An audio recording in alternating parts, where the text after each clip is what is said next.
In classrooms everywhere, teachers are being asked to complete a certain curricula within a year. However, these same teachers are being encouraged to teach students how to think, how to question, and how to play. In just my few 3 years of teaching, I've been exposed to 4 different books, or even 3 different movements, if you will, that inspire me to do just this. Making Thinking Visible, a book by Karen Morrison, Mark Church, and Ron Richart, along with Creating Cultures of Thinking, a book by Ron Richart, were 2 books given to me by my administrator. These books push the envelope in teaching kids how to be thinkers. Another book currently shaping my role as an educator is A More Beautiful Question by Warren Berger. This book was assigned to me in a master's course, and it encourages teachers to guide students to ask more and better questions instead of being so focused on the answer. Finally, The Power of Play, How Spontaneous, Imaginative Activities Lead to Happier, Healthier Children, a book by David Elkind, was recommended to me by a mentor teacher when I started student teaching. This book urges teachers to extend the kindergarten learning experience and allow your students the opportunity to play in order to promote healthy mental and social development. With all of these different movements being encouraged, while also having to stick to a curriculum mandated by your district, how can a teacher make more time for thinking, questioning, and playing while still fitting in all the curriculum? To help me better answer this wicked problem with seemingly no solution, I reached out to my colleagues for support. I created a survey that was sent to 43 staff members at my suburban elementary school. Although few responded to this survey during this busy time of year at school, I managed to learn a lot from the responses. 100% of my responders were general education teachers, which bodes well for my research since it mainly concerns general education teachers anyway. From these gen ed teachers, my survey was able to decipher how often they let their students play, for how long, and if they noticed a difference after they play. The most valuable responses, however, were the short answer responses. When teachers took the time to share a short answer with me, it provided me insight into how they see this problem in their classroom.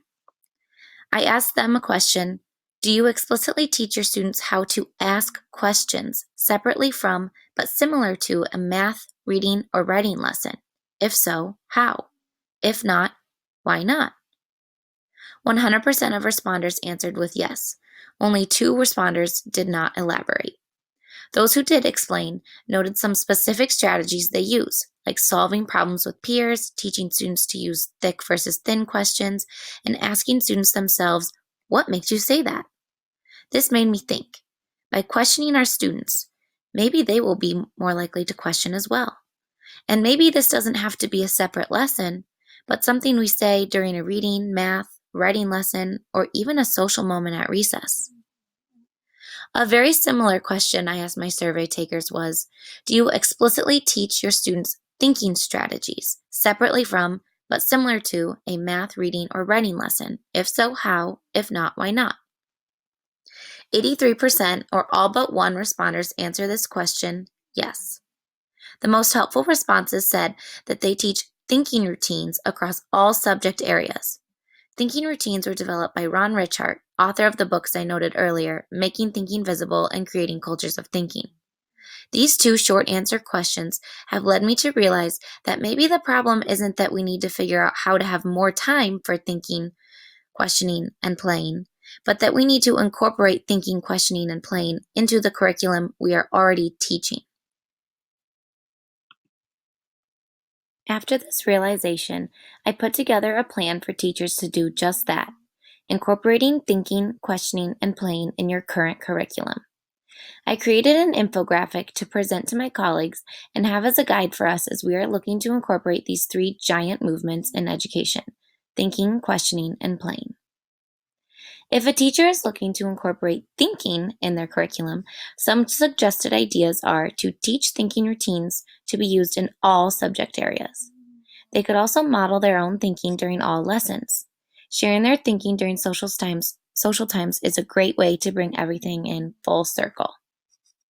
If a teacher is looking to incorporate questioning in their curriculum, they should always be questioning their students by asking, what makes you say that? They can also be teaching questioning techniques like Burger's why, what if, and how. Lastly, they should always value students' questions when brought up. Incorporating play can be quite tricky, but to start, teachers should keep their usual playtimes and try their best not to minimize it. An idea is to allow your students the freedom to play if they finish their work early, within reason, of course. Perhaps most valuable is the idea of giving your students less explicit instruction, but more guidance in playing or experimenting with a phenomena to discover your lesson's objective across all subject areas. This infographic guide may not be a solution entirely, but it's a start.